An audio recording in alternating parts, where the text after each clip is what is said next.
ओम नमो भगवते वासुदेवाय। प्यारे भक्तगणों, आज आप श्रवण करेंगे अक्षय तृतीया की व्रत कथा। अक्षय तृतीया हिंदुओं का प्रमुख त्योहार में से एक है। यह दिन सभी शुभ कार्यों के लिए अच्छा माना जाता है।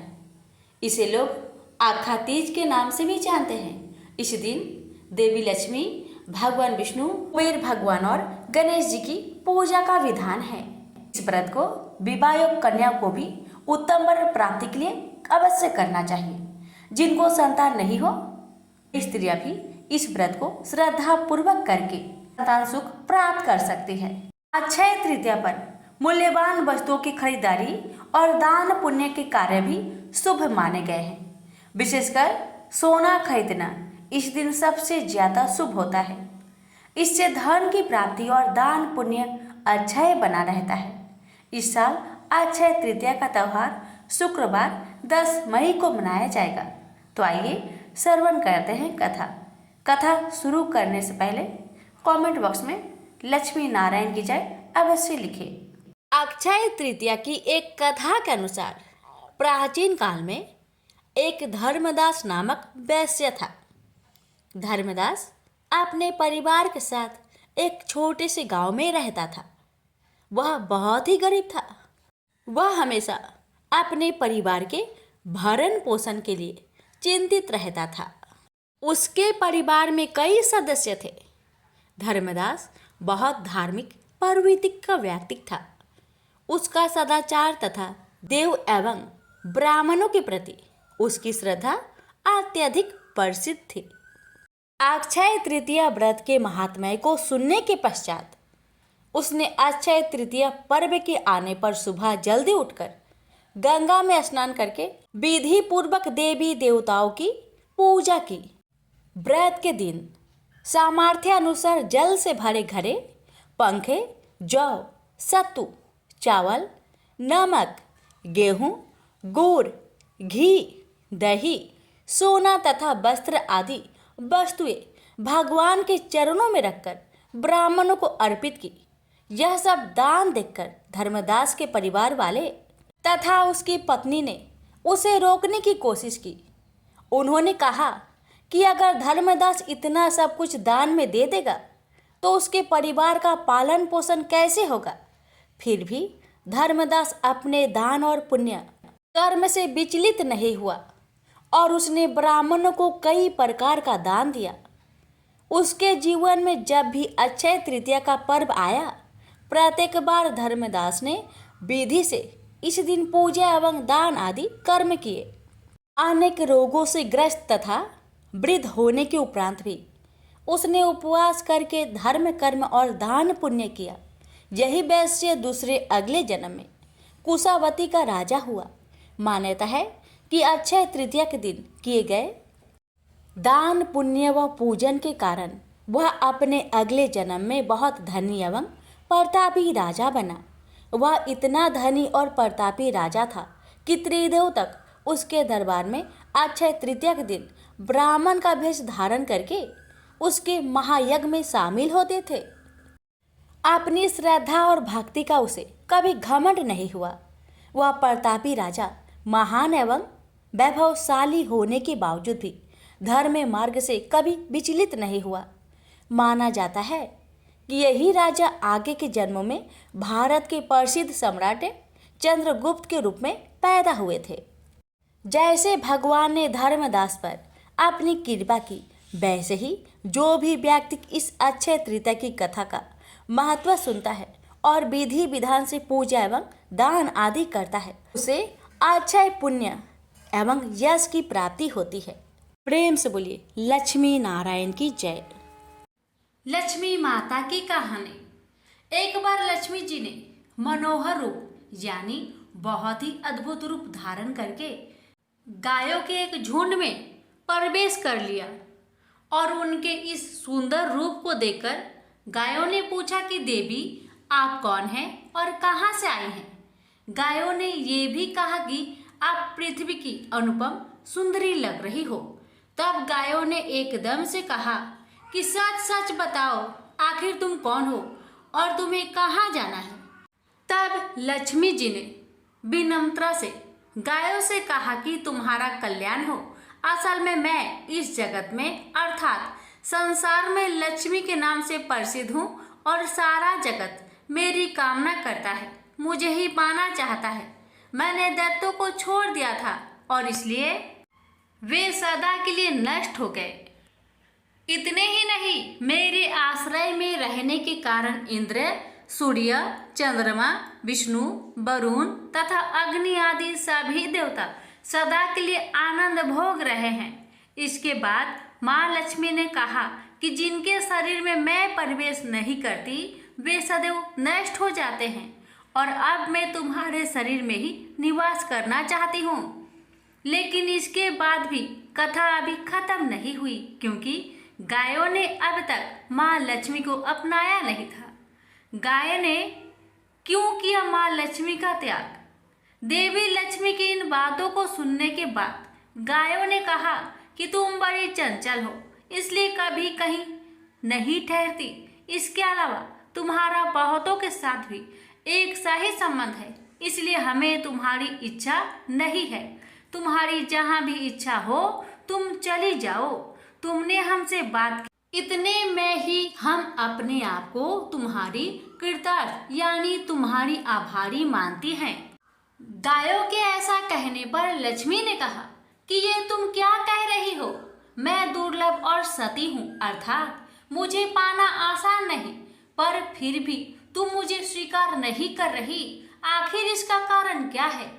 यहाँ तक कि देवता, दानव, मनुष्य आदि सब कठोर तपस्या करके मेरी सेवा का सौभाग्य प्राप्त करते हैं, अतः तुम भी मुझे स्वीकार करो। वैसे भी इस संसार में ऐसा कोई नहीं जो मेरा अपमान करता हो। ये सब सुनकर गायों ने कहा कि हम तुम्हारा अपमान या अनादर नहीं कर रहे, केवल तुम्हारा त्याग कर रहे हैं, और वह सिर्फ इसलिए क्योंकि तुम्हारा मन बहुत चंचल है। तुम कहीं भी जमकर नहीं रहती, अर्थात एक स्थान पर नहीं रुक सकती, इसलिए अब बातचीत करने से कोई लाभ नहीं। तो तुम जहाँ जाना चाहती हो जा सकती हो। इस तरह से गायों ने माँ लक्ष्मी का त्याग कर दिया, क्योंकि गायों को मालूम था कि लक्ष्मी कभी किसी के पास नहीं रहती, बल्कि पूरे संसार में घूमती रहती है। पर फिर भी माँ लक्ष्मी ने हार नहीं मानी और इतना सब होने के बाद भी वार्तालाप जारी रखी। अब आखिर में माँ लक्ष्मी ने कहा, गायों, तुम दूसरे को आदर देने वाली हो और यदि तुमने ही मुझे त्याग दिया तो सारे जगत में मेरा अनादर होने लगेगा। इसलिए तुम मुझ पर भी अपनी कृपा करो। मैं तुमसे केवल सम्मान चाहती हूँ। तुम लोग सदा सबका कल्याण करने वाली पवित्र और सौभाग्यवती हो, तो मुझे भी बस आज्ञा दो कि मैं तुम्हारे शरीर के किस भाग में निवास करूं। इसके बाद गाय ने भी अपना मन बदल लिया और गायों ने कहा, हे यशस्विनी, हमें तुम्हारा सम्मान अवश्य ही करना चाहिए, इसलिए तुम हमारे गोबर और मूत्र में निवास करो, क्योंकि हमारी ये दोनों वस्तुएं ही परम पवित्र है। तब माँ लक्ष्मी ने कहा, धन्यवाद और धन्य भाग मेरे, जो तुम लोगों ने मुझ पर अनुग्रह किया, यानी मेरे प्रति इतना कृपा दिखाई। मैं अवश्य ऐसा ही करूंगी। मैं सदैव तुम्हारे गोबर और मूत्र में ही निवास करूंगी।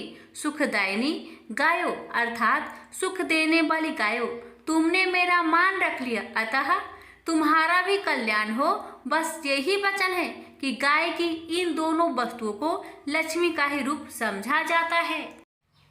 प्रेम से बोलिए लक्ष्मी माता की जय। एक बार भृगु ऋषि ने जानना चाहा कि ब्रह्मा, विष्णु और महेश में कौन सबसे श्रेष्ठ है। वह बारी बारी से सबके पास गए। ब्रह्मा और महेश ने भृगु को पहचाना तक नहीं, न ही आदर किया। इसके बाद भृगु विष्णु के यहाँ गए। विष्णु भगवान विश्राम कर रहे थे और माता लक्ष्मी उनके पैर दबा रही थी। भृगु ने पहुंचते ही न कुछ कहा न सुना और भगवान विष्णु के छाती पर पैर से प्रहार कर दिया। लक्ष्मी जी यह सब देखकर चकित रह गई किंतु विष्णु भगवान ने भृगु का पैर पकड़कर विनीत भाव से कहा, मुनिवर, आपके कोमल पैर में चोट लगी होगी, इसके लिए मुझे क्षमा करें। लक्ष्मी जी को भगवान विष्णु की इस विनम्रता पर बड़ा क्रोध आया। वह भगवान विष्णु से नाराज होकर भूलोक में आ गई तथा कोल्हापुर में रहने लगी। लक्ष्मी जी के चले जाने से विष्णु भगवान को लगा कि उनका श्री और वैभव ही नष्ट हो गया और उनका मन बड़ा अशांत रहने लगा। लक्ष्मी जी को ढूंढने के लिए वह श्रीनिवास के नाम से भूलोक में आए। घूमते घूमते बेकटचल पर्वत क्षेत्र में बकुला माई के आश्रम पहुँचे। बकुला माई ने उनकी बड़ी आवभगत की, उन्हें आश्रम में ही रहने को कहा। एक दिन जंगल में एक मतवाला हाथी आ गया। आश्रमवासी डरकर इधर उधर भागने लगे। श्रीनिवास ने यह देखा तो धनुष बाण में लेकर हाथी का पीछा किया। हाथी डरकर भागा और घने जंगल में अदृश्य हो गया। श्रीनिवास उसका पीछा करते करते थक गए थे। वह एक सरोवर के किनारे वृक्ष की छाया में लेट गए और उन्हें हल्की सी झपकी आ गई। थोड़ी देर में शोर सुनकर वह जागे तो देखा कि 4-6 युवतियां उन्हें घेर खड़ी है। श्रीनिवास को जागा हुआ देखकर वह झपटकर बोली, यह हमारी राजकुमारी पद्मापति का सुरक्षित उपवन है और यहाँ पुरुषों को आना मना है। तुम यहाँ कैसे और क्यों आए हो? श्रीनिवास कुछ जवाब दे इससे पहले ही उनकी दृष्टि वृक्ष की ओर से झांकती राजकुमारी की ओर गई। श्रीनिवास पद्मावती को एकटक देखते रह गए। थोड़ा संयत होकर कहा, देवियों, मुझे पता नहीं था, मैं शिकार का पीछा करता हुआ यहाँ आया था। थक जाने पर मुझे नींद आ गई, इसलिए क्षमा करें। श्रीनिवास आश्रम में लौट आए किंतु बड़े उदास रहने लगे। एक दिन बकुला माई ने बड़े प्यार से उनकी उदासी का कारण पूछा तो श्रीनिवास ने पद्मावती से भेंट होने की सारी कहानी कह सुनाई। फिर कहा, उसके बिना मैं नहीं रह सकता। बकुला माई बोली, ऐसा सपना मत देखो। कहा हुआ प्रतापी चोल नरेश आकाशराज की बेटी और कहा तुम आश्रम में पलने वाले एक कुल गोत्रहीन युवक। श्रीनिवास बोले, माँ, एक उपाय है, तुम मेरा साथ दो तो सब संभव है। बकुला माई ने श्रीनिवास का सच्चा प्यार देखकर हाँ कर दी। श्रीनिवास ज्योतिष जानने वाली औरत का भेष बनाकर राजा आकाश की राजधानी नारायणपुर पहुँचे। उसकी चर्चा सुन पद्मावती ने भी उस औरत को महल में बुलाया और अपना हाथ दिखाया। राजकुमारी के हस्तरेखा देखकर वह बोली, राजकुमारी, कुछ दिन पहले तुम्हारी भेंट तुम्हारी सुरक्षित उद्यान में किसी युवक से हुई थी। तुम दोनों की दृष्टि मिली थी। उसी युवक से तुम्हारी शादी का योग बनता है। पद्मावती की माँ धारणा देवी ने पूछा, यह कैसे हो सकता है? ज्योतिषी औरत बोली, ऐसा ही योग है। ग्रह कहते हैं कोई औरत अपने बेटे के लिए आपकी बेटी मांगने स्वयं आएगी। 2 दिन बाद सचमुच ही बकुला माई एक तपस्विनी के भेष में राजमहल आई। उसने अपने युवा बेटे के साथ पद्मावती के विवाह की चर्चा की। राजा आकाश में बकुला माई को पहचान लिया। उन्होंने पूछा, वह युवक कौन है? बकुला माई बोली, उसका नाम श्रीनिवास है। वह चंद्र वंश में पैदा हुआ है, मेरे आश्रम में रह रहा है, मुझे माँ की तरह मानता है। राजा आकाश ने कुछ सोचकर उत्तर देने के लिए कहा। बकुला माई के चले जाने पर आकाश ने राज पुरोहित को बुलाकर सारी बात बताई। राज पुरोहित ने गणना की, फिर सहमति देते हुए कहा, महाराज, श्रीनिवास में विष्णु जैसा देवगुण है और लक्ष्मी जैसी आपकी बेटी के लिए यह बड़ा सुयोग है। राजा आकाश ने तुरंत बकुला बाई के यहाँ अपनी स्वीकृति के साथ विवाह के लग्न पत्रिका भेज दी। बकुला माई ने सुना तो वह चिंतित हो उठी। श्रीनिवास से बोली, बेटा, अब तक तो विवाह की चिंता ही थी, अब पैसे ना होने की चिंता है। मैं वरा स्वामी के पास जाती हूँ, उनसे पूछती हूँ कि क्या किया जाए। बकुला माई श्रीनिवास को लेकर वरा स्वामी के पास गई और श्रीनिवास के विवाह के लिए धन की समस्या बताई। तो वरा स्वामी ने 8 दिक्पालों इंद्र, कुबेर, ब्रह्मा, शंकर आदि देवताओं को अपने आश्रम में बुलवाया और फिर श्रीनिवास को बुलाकर कहा, तुम स्वयं इन्हें अपनी समस्या बताओ। श्रीनिवास ने देवताओं से कहा, मैं चोल नरेश राजा आकाश की बेटी पद्मावती से विवाह करना चाहता हूँ। मेरी हैसियत राजा के अनुरूप नहीं है, मेरे पास धन नहीं है, मैं क्या करूँ। इंद्र ने कुबेर से कहा, कुबेर, इस काम के लिए तुम श्रीनिवास को ऋण दे दो। कुबेर ने कहा, ऋण तो दे दूंगा, पर उसे यह वापस कब और कैसे करेगा, इसका निर्णय होना चाहिए। श्रीनिवास बोले, इसकी चिंता मत कीजिए, कलयुग के अंत तक मैं सब ऋण चुका दूंगा। कुबेर ने स्वीकार कर लिया। सब देवताओं की साक्षी में श्रीनिवास के ऋण पत्र लिख दिया गया। उस धन से श्रीनिवास और पद्मावती का विवाह बड़े धूमधाम से हुआ। तभी नारद ने कोल्हापुर जाकर लक्ष्मी को बताया, विष्णु ने श्रीनिवास के रूप में पद्मावती से विवाह कर लिया है। दोनों वेंकटाचल पर्वत पर रह रहे हैं। यह सुनकर लक्ष्मी जी को बड़ा दुख हुआ। वह सीधे वेंकटाचल पहुंची। विष्णु जी की सेवा एवं लगी पद्मावती को भला बुरा कहने लगी। श्रीनिवास विष्णु रूप में मेरे पति है, तूने इनके साथ विवाह क्यों किया। दोनों ने वाक युद्ध होने लगा तो श्रीनिवास को बड़ा दुख हुआ। वे पीछे हटे और पत्थर की मूर्ति के रूप में बदल गए। जब दोनों देवियों ने यह देखा तो उन्हें बड़ा दुख हुआ कि श्रीनिवास तो अब किसी के न रहे। इतने में शीला विग्रह से आवाज आई, देवियों में इस स्थान पर बक्टेश्वर स्वामी के नाम से अपने भक्तों का अभिष्ट पूरा करता रहूंगा। उनसे प्राप्त चढ़ावे के धन द्वारा कुबेर का कर्ज ब्याज चुकाता रहूंगा। इसलिए तुम दोनों मेरे लिए वापस में झगड़ा मत करो। यह वाणी सुनते ही लक्ष्मी जी और पद्मावती दोनों ने सिर झुका लिया। लक्ष्मी कोल्हापुर आकर महालक्ष्मी के रूप में प्रतिष्ठित हो गई और पद्मावती तिरुनाचूर में शीला विग्रह हो गई। आज भी तिरुपति क्षेत्र में तिरुमला पहाड़ी पर भगवान बकेटेश्वर स्वामी के दर्शन हेतु भक्त गणों से इसी भाव से शुक्ल लिया जाता है। उनकी पूजा पुष्प, मिष्टान आदि से न होकर धन द्रव्य से होती है। इस धन से भगवान श्री कृष्ण बकेटेश्वर स्वामी कुबेर का कर्ज चुका रहे हैं। सभी प्रेम से बोलिए श्री लक्ष्मी नारायण की जय हो। इस भगवान की ब्रत कथा।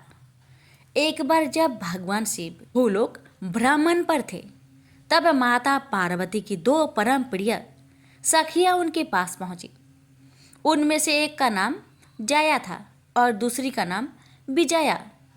पार्वती ने अपनी सखियों का हार्दिक अभिनंदन किया और कुशलता पूछने के बाद उसने आने का कारण पूछा।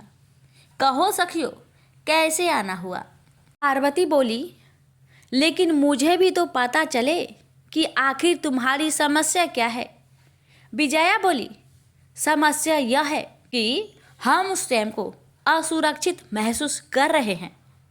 विजया की बात सुनकर पार्वती आश्चर्य से बोली, असुरक्षित, और वह भी यहाँ कैलाश में। भगवान शंकर के इतने गणों के होते हुए भी तुम्हें स्वयं को असुरक्षित समझने का विचार कैसे पैदा हो गया। सखी जया बोली, लेकिन वे सब तो भगवान शिव के गण हैं। हम चाहते हैं कि हमारा भी कोई ऐसा गण हो जो सिर्फ हमारे ही आदेश का पालन करे। पार्वती बोली, कहती तो तुम ठीक हो, मैंने भी कई बार इस विषय में सोचा है। अब की बार जब भगवान शंकर कैलाश लौटेंगे तो उनसे इस बारे में विचार विमर्श करूंगी। उस दिन के बाद बात आई, लेकिन फिर एक बार एक ऐसी घटना उपस्थित हो गई जिसके कारण पार्वती जया विजया की समस्या पर गंभीरतापूर्वक सोचने को विवश हो गई। हुआ यूं कि एक दिन माता पार्वती स्नान करने स्नानगार जाने लगी तो उन्होंने पहरे पर नियुक्त नंदी से कहा, देखो नंदी, मैं स्नान करने जा रही हूँ, किसी को भी अंदर मत आने देना। नंदी बोला, आप निश्चिंत होकर स्नान करें माता, मैं किसी को भी अंदर आने नहीं दूंगा। कुछ समय उपरांत भगवान शंकर वहाँ पधारे। उसे देखकर नंदी सोचने लगा, भगवान शंकर मेरे स्वामी हैं, माता पार्वती के पति है। अगर इन्हें अंदर जाने से रोकता हूँ तो स्वामी मुझ पर क्रोधित हो जाएंगे। अंदर माता पार्वती स्नान कर रही है, अगर स्वामी वहाँ पहुँच गए तो माता क्रोधित होगी। समझ में नहीं आता कि क्या करूँ। नंदी यह सोच ही रहा था कि त्रिशूलधारी भगवान शंकर अंदर चले गए। अंदर माता पार्वती स्नान कर रही थी। उन्होंने असमय में अपने पति को आते देखा तो नारी सुलभ लज्जा से सिकुड़ गई। उन्होंने स्वयं को बहुत लज्जित सा महसूस किया और उसी समय दृढ़ निश्चय कर लिया कि वे अपने लिए कोई गन निर्मित करेंगी। वह सोचने लगी, जया विजया ठीक कह रही थी, मुझे ऐसे अनुचर की आवश्यकता है जो सिर्फ मेरा ही आदेश माने, मेरे अलावा किसी और के आदेश की रत्ती भर भी परवाह ना करे। अगले ही दिन माता पार्वती ने अपने शरीर के मैल से एक सुंदर बालक का निर्माण किया और अपनी शक्ति से उसमें प्राण डाल दिए। उन्होंने बालक के हाथ में एक छड़ी पकड़ाकर आदेश दिया, आज से तुम मेरे पुत्र हो। आज के बाद तुम्हें सिर्फ मेरे ही आदेश का पालन करना है, समझे पुत्र। बालक गणेश ने सिर झुकाकर कहा, ऐसा ही होगा माँ, आज के बाद मैं सिर्फ आपके आदेश के प्रति ही उत्तरदायी होऊंगा। पार्वती बोली, तुम द्वार पर खड़े हो जाओ, मैं स्नान करने जा रही हूँ। जब तक मैं स्नान ना कर लूँ किसी को भी अंदर मत आने देना। आदेश पाकर बालक गणेश द्वार पर जा खड़ा हुआ। उसने अपने हाथों में माता पार्वती द्वारा दी गई छड़ी पकड़ी हुई थी। तभी शिव वहाँ आ पहुँचे और अंदर जाने लगे।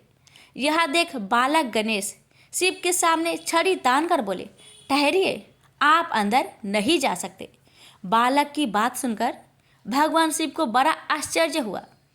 आश्चर्य की बात भी थी क्योंकि एक छोटा सा बालक उनके दरवाजे पर खड़ा होकर उन्हीं को अंदर जाने से रोक रहा था। उन्होंने गुस्से में कहा, तुम कौन हो बालक, जो मेरे ही घर के बाहर खड़े होकर मुझको ही अंदर नहीं जाने दे रहे हो। बालक गणेश बोला, मैं माँ पार्वती का पुत्र हूँ और उन्हीं के आदेश पर यहाँ खड़ा हूँ। यह सुनकर भगवान शिव मुस्कुराए और बोले, ओह, तो तुम पार्वती के पुत्र हो।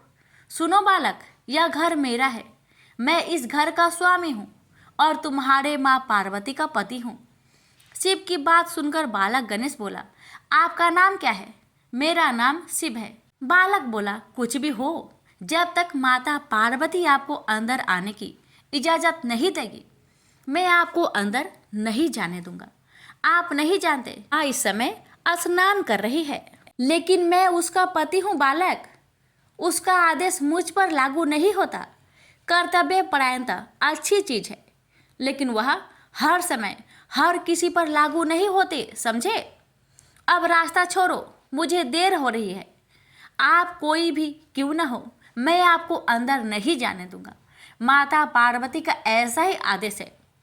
बालक गणेश की बात सुनकर शिव को गुस्सा आ गया। उन्होंने अपने दो गणों को, जिनके नाम नंदी और भृंगी थे, अपने पास बुलाकर आदेश दिया, इस दुष्ट बालक को द्वार से हटाकर मार्ग साफ कर दो। न जाने कहाँ से यह आकर दरवाजे पर जम गया है, मार्ग को रोक रहा है। कहता है कि यह पार्वती का पुत्र है।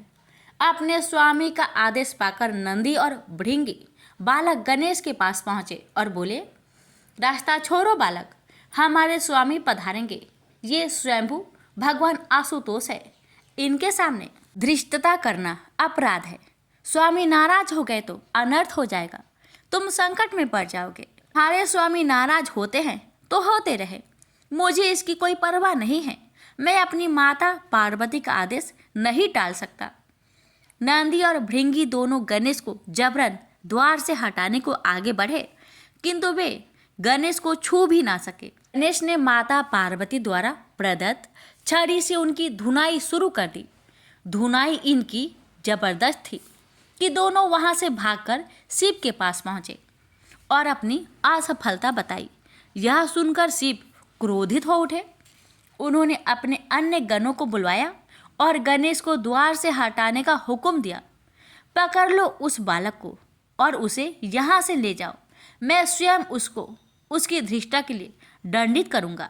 उसने मेरा ही नहीं, नंदी और भृंगी का भी अपमान किया है। एक बार फिर नंदी और भृंगी अन्य गणों के साथ गणेश के पास पहुंचे, लेकिन उनमें से कोई भी गणेश तक नहीं पहुंच सका।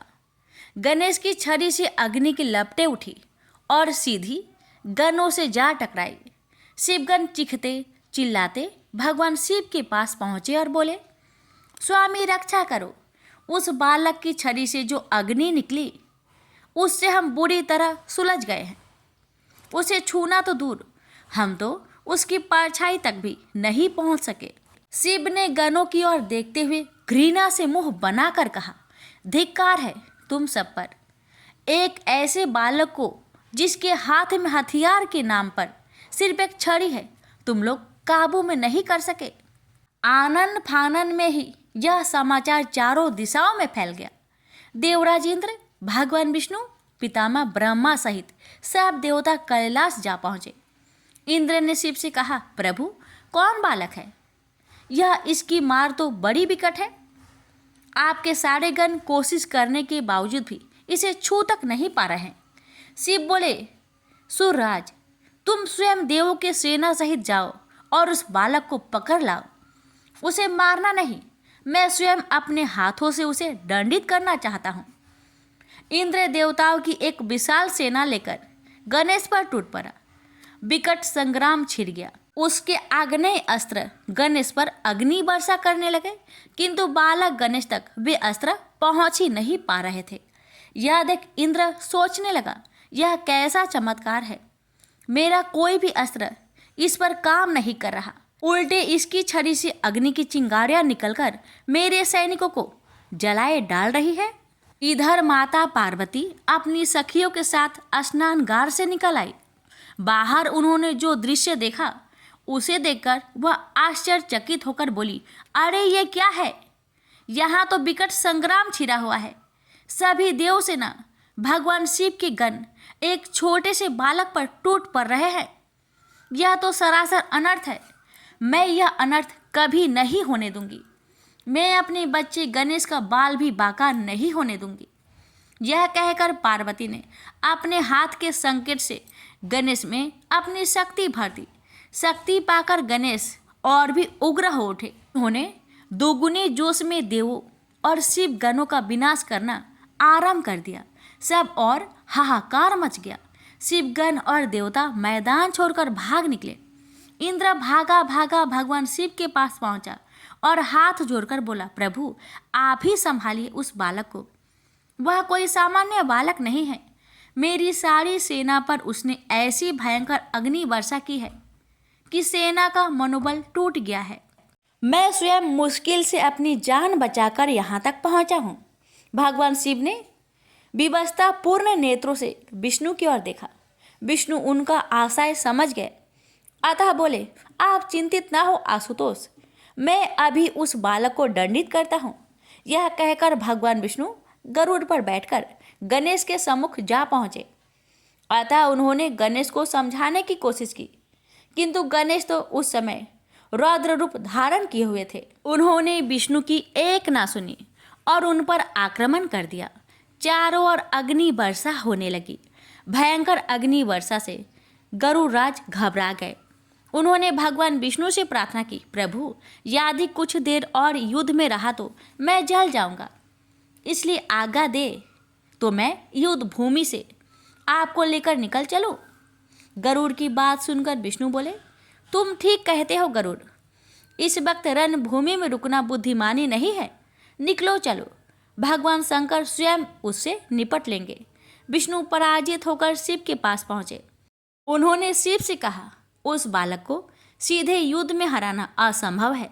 वह तो साक्षात काल बना हुआ है।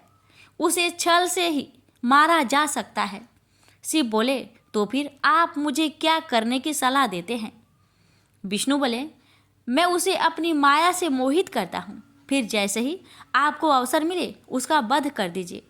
विष्णु के विचारों से अवगत होते ही माँ पार्वती की दोनों सखियों ने गणेश को अपना बल प्रदान कर दिया और स्वयं अंतर्ध्यान हो गई। भगवान विष्णु ने गणेश पर अपनी माया फैलानी आरंभ कर दी। भगवान शिव अपना तीक्ष्ण त्रिशूल उठाए गणेश की ओर झपट कर बोले, ठहर दुष्ट बालक, अब मैं तुझे माफ नहीं कर सकता। अब तुझे इस त्रिशूल का स्वाद चखना ही होगा। शिव को अपनी ओर झपटते देखकर गणेश ने माँ पार्वती को याद किया और माँ पार्वती द्वारा दी गई शक्ति शिव के त्रिशूल पर दे मारी। शिव के हाथ से त्रिशूल छूटकर भूमि पर जा गिरा। यह देख शिव घबरा गए। वे सोचने लगे, ओह, इसने तो मेरा त्रिशूल भी बेकार कर दिया। खैर, कब तक बचेगा? मैं अभी बाणों द्वारा इसे यम दिखा देता हूँ। ये सोचकर शिव ने अपने धनुष पर 5 बाण चढ़ाए और गणेश की ओर छोड़ दिए। गणेश ने परिधि शक्ति से 5 बाण एक साथ काट डाले। साथ ही उन्होंने परिधि शक्ति को विष्णु की ओर झोंक दिया, जो आप शिव की सहायता के लिए उनके निकट पहुंच चुके थे। मगर विष्णु तुरंत परिधि शक्ति के घेरे से अलग हो गए थे। इस तरह गणेश का यह वार असफल हो गया। यह देख शिव और विष्णु में आंखों ही आंखों में संकेत हुए। शिव संकेत समझकर उत्तर दिशा की ओर बढ़ गए। विष्णु गणेश को युद्ध में उलझाते रहे। विष्णु जितने भी बार गणेश पर कर रहे थे, गणेश उन सभी को विफल कर रहे थे। इससे उनका ध्यान अपनी रक्षा की ओर बढ़ गया था। तभी उत्तर दिशा से भगवान शिव ने त्रिशूल ताक कर गणेश की ओर फेंका। विष्णु से अपनी सुरक्षा में अटके गणेश ने कल्पना भी नहीं की थी कि शिव पीठ के पीछे से उन पर हमला करेंगे। इसलिए वे निश्चिंत होकर विष्णु से जूझ रहे थे। इस बार भगवान शिव के त्रिशूल का वार बिल्कुल सफल हुआ। त्रिशूल गणेश के मस्तक को काटता हुआ दूर जा गिरा। उनका धड़ वही खरा की खरा रह गया। धड़ और मस्तक कुछ देर तक कांपते रहे, फिर दोनों शांत हो गए। देव और गणों ने शिव के जय जयकार बोलने आरंभ कर दिए। भगवान शिव द्वारा अपने पुत्र गणेश का सिर कटे जाने तथा देवों द्वारा हर्ष प्रकट होते देख पार्वती का क्रोध का ठिकाना न रहा। कुछ पल तो वे भाव विहल होकर रोती रही। अंत में उन्होंने चंडी का रूप धारण कर लिया। वे मन ही मन कहने लगी, मेरे पुत्र का सिर छिद्र करके यह देव समुदाय और शिवगण विजय महोत्सव मना रहे हैं। मैं भी इन्हें इसका ऐसा प्रतिफल दूंगी कि इनकी आत्मा तक कांप उठेगी। यह निश्चय करके पार्वती ने उसी क्षण सहस्त्र योगिनियों की रचना कर डाली। योगिनियों, मेरा आज्ञा है कि तुम बगैर कोई विचार किए इस संपूर्ण पृथ्वी पर प्रलय मचा दो। देव, ऋषि, यक्ष, किन्नर, राक्षस, अपना यह पराया जो भी तुम्हारे सामने पड़े भक्षण कर डालो। किसी को भी क्षमा मत करो। संपूर्ण पृथ्वी पर हाहाकार मचा दो। आज्ञा पाते ही कुबड़ी काने, लंबे लंबे दांतों तथा नाखूनों वाली अनेक विशाल मुख योगिनियां अपने महाभयानक चेहरे लिए देव सेना पर टूट पड़ी। देखते ही देखते उन्होंने हजारे देवों, शिवगणों, ऋषि मुनियों, वृद्ध बालक, स्त्री आदि का भक्षण कर डाला। चारों ओर भगदड़ मच गई। कुछ योगिनियां सीधी इंद्र तथा विष्णु की ओर लपकी। मौका देखकर भगवान शंकर चुपचाप एक और खिसक गए। बाद में वे सब एक पहाड़ की गुफा में एकत्रित हुए और मुसीबत से छुटकारा पाने का उपाय ढूंढने लगे। शिव बोले, यह सब भगवती पार्वती के कोप के प्रति स्वरूप है। उनके पुत्र का वध जो हुआ, कौन माँ है जो अपने पुत्र के मरने पर दुखी नहीं होती? विष्णु बोले, जो हो गया सो हो गया। मौजूदा समस्या तो यह है कि हम इन योगिनियों से कैसे छुटकारा पाए। ये तो सृष्टि को तहस नहस कर देने पर तुल गई हैं। पितामह ब्रह्मा ने कहा, यदि भगवती गिरिजा संतुष्ट हो तभी यह आफत टल सकती है। विष्णु बोले, एक उपाय है। भगवान यदि हम देवऋषि नारद को भगवती पार्वती को समझाने की जिम्मेदारी सौंप दे तो वे इस कार्य को अच्छी तरह क्रियान्वित कर सकते हैं। चलो देवऋषि नारद के पास चलते हैं, उन्हीं से प्रार्थना करते हैं कि भगवती पार्वती को शांत करके वे हमें इस आपदा से मुक्ति दिलाए। इंद्र बोले, लेकिन नारद जी इस समय मिलेंगे कहाँ? वो तो हर समय भ्रमण पर रहते हैं। उनका कोई ठौर ठिकाना हो तो उन्हें खोजे। तभी संयोगवश देवऋषि नारद उधर ही घूमते हुए आ निकले। इतने सारे देवताओं को एक साथ देखकर वे बोले, नारायण नारायण, इतने सारे देवता आज एक जगह कैसे इकट्ठे हैं? आप लोगों के चेहरे भी चिंतित दिखाई दे रहे हैं। क्या कोई अप्रिय घटना घट गई है? विष्णु बोले, हम बड़ी मुश्किल में फंस गए हैं देवऋषि। भगवती गिरिजा हम पर कुपित हो गई है। उन्होंने योगिनियों को आदेश दिया है कि वे सर्वत्र प्रलय मचा दे। अनेक देवता तथा शिवगणों को वे योगिनियाँ भक्षण कर चुकी हैं। हम बड़ी मुश्किल से जान बचाकर यहाँ छुपे हैं। यह सुनकर नारद जी बोले, तो फिर मेरे लिए क्या आज्ञा है? आप लोग मुझसे क्या चाहते हैं? हम चाहते हैं कि आप अपने बुद्धि चतुराई से भगवती गिरिजा को संतुष्ट करके उनसे यह नरसंहार रुकवा दे।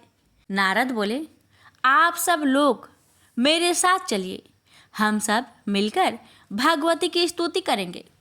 वे बहुत कृपालु है, वे आपकी याचना नहीं ठुकराएगी। नारद के साथ समस्त देवता और ऋषिगण माता पार्वती के पास पहुँचे और दीन स्वर में उनकी स्तुति करने लगे। उनकी विनती सुनकर माँ पार्वती का दिल पसीज उठा। वे बोली, यह संहार अब तभी बंद हो सकता है जब मेरी एक शर्त पूरी होगी। भगवान बोले, आप आदेश दीजिए भगवती, आपकी हर आज्ञा का पालन होगा। कृपया अपनी शक्तियों द्वारा इन नरसंहार को बंद करवा दीजिए। पार्वती बोली, मेरी शर्त है कि जब तक मेरा पुत्र पुनः जीवित नहीं होगा, मैं योगिनियों को संहार बंद करने का आदेश नहीं दूंगी। विष्णु बोले, देवी, यदि ऐसा है तो हम आपके पुत्र को पुनः जीवित कर देते हैं। भगवान शिव ने अपने गणों को आदेश दिया, तुम लोग उत्तर दिशा की ओर जाओ। सबसे पहले जिसे भी जो भी मनुष्य या पशु दिखाई दे उसे यहाँ ले आओ। आदेश पाते ही शिव के गण उत्तर दिशा की ओर चल दिए। सबसे पहले उन्होंने जिसको देखा वह एक हाथी का शिशु था। उस गज शावक के एक ही दांत था। शिवगण उस गज शावक को पकड़कर शिव के पास ले आए। शिव बोले, इस गज शावक का मस्तक काट दो। तुरंत ही हाथी के शिशु का मस्तक काट दिया गया और धन्वंतरी वैद्य ने उस शावक के मस्तक को गणेश के कटे सिर का स्थान पर रोपित कर दिया। फिर शिव के साथ समस्त देवताओं ने वेद मंत्रों से जल पवित्र किया और उस जल को गणेश के शरीर पर छिड़क दिया। जल का छिड़कना था कि गणेश यूं ही उठकर बैठ गए जैसे वे अभी अभी नींद से जागे हों। देवता दौड़े दौड़े पार्वती के पास पहुँचे और उन्हें गणेश के जीवित होने का शुभ समाचार सुनाया। माँ पार्वती प्रसन्नता से उस जगह पहुँची और गणेश को जीवित देखकर खुशी से फूली न समाई। उन्होंने गणेश को छाती से लगाते हुए कहा, मेरे पुत्र, मेरे कारण तुम्हें बहुत कष्ट उठाना पड़ा। गणेश बोले, कैसा कष्ट माँ? भला अपनी माँ की सेवा करके भी किसी पुत्र को कष्ट होता है? पार्वती बोली, बेटे, आज से तुम्हें कोई कष्ट नहीं होगा। मैं वरदान देती हूँ कि आज से समस्त देवों में सबसे पहले तुम्हारी अग्र पूजा होगी। कोई भी मंगल कार्य तुम्हारे पूजा किए बिना अधूरी रहेगी। माँ पार्वती ने योगिनियों को आदेश देकर नरसंहार रुकवा दिया। समस्त देवों और शिव गणों में प्रसन्नता की लहर दौड़ गई। सब माँ पार्वती की जय जयकार करने लगे। प्रेम से बोलिए, गौरी गणेश की जय, उमापति शंकर भगवान की जय। लापसी तपसी की कथा। एक लापसी था, एक तपसी था। तपसी हमेशा भगवान की तपस्या में लीन रहता था। लापसी रोजाना 1.25 सेर की लापसी बनाकर भगवान का भोग लगाकर जीम लेता था। एक दिन दोनों लड़ने लगे। लापसी बोला, मैं रोज भगवान की तपस्या करता हूँ, इसलिए मैं बड़ा हूँ। लापसी बोला कि मैं रोज भगवान को सवा सेर लापसी का भोग लगाता हूँ, इसलिए मैं बड़ा हूँ। नारद जी वहां से गुजर रहे थे। दोनों को लड़ता देखकर उनसे पूछा कि क्यों तुम लड़ रहे हो। लापसी ने खुद को बड़ा होने का कारण बताया और तपसी ने अपना कारण बताया। नारद जी बोले, तुम्हारा फैसला मैं कर दूंगा। दूसरे दिन लापसी और तपसी नहाकर अपनी रोज की भक्ति करने आए तो नारद जी ने छुपकर 1.25 करोड़ की एक एक अंगूठी उन दोनों के आगे रख दी। तपसी की नजर जब अंगूठी पर पड़ी तो उसने चुपचाप अंगूठी उठाकर अपने नीचे दबा ली। लापसी की नजर अंगूठी पर पड़ी लेकिन उसने ध्यान नहीं दिया। भगवान को भोग लगाकर लापसी खाने लगा। नारद जी सामने आए तो दोनों ने पूछा कि कौन बड़ा, तो नारद जी ने तपसी को खड़ा होने को कहा। वो खड़ा हुआ तो उसके नीचे दबी अंगूठी दिखाई पड़ी। नारद जी ने तपसी से कहा, तपस्या करने के बाद भी तुम्हारी चोरी करने की आदत नहीं गई, इसलिए लापसी बड़ा है और तुम्हें तुम्हारी तपस्या का कोई भी फल नहीं मिलेगा। तपसी शर्मिंदा होकर माफी मांगने लगा। उसने नारद जी से पूछा, मुझे मेरी तपस्या का फल कैसे मिलेगा? नारद जी ने कहा, यदि कोई गाय और कुत्ते की रोटी नहीं बनाएगा तो फल तुझे मिलेगा। यदि कोई ब्राह्मण को भोजन करवाकर दक्षिणा नहीं देगा तो फल तुझे मिलेगा। यदि कोई साड़ी के साथ ब्लाउज नहीं देगा तो फल तुझे मिलेगा। यदि कोई दिए से दिया जलाएगा तो फल तुझे मिलेगा। यदि कोई सारी कहानी सुने लेकिन तुम्हारी कहानी नहीं सुने तो फल तुझे मिलेगा। उसी दिन से हर व्रत कथा कहानी के साथ लापसी तपसी की कहानी भी सुनी और कही जाती है। प्रेम से बोलिए लक्ष्मी नारायण की जय।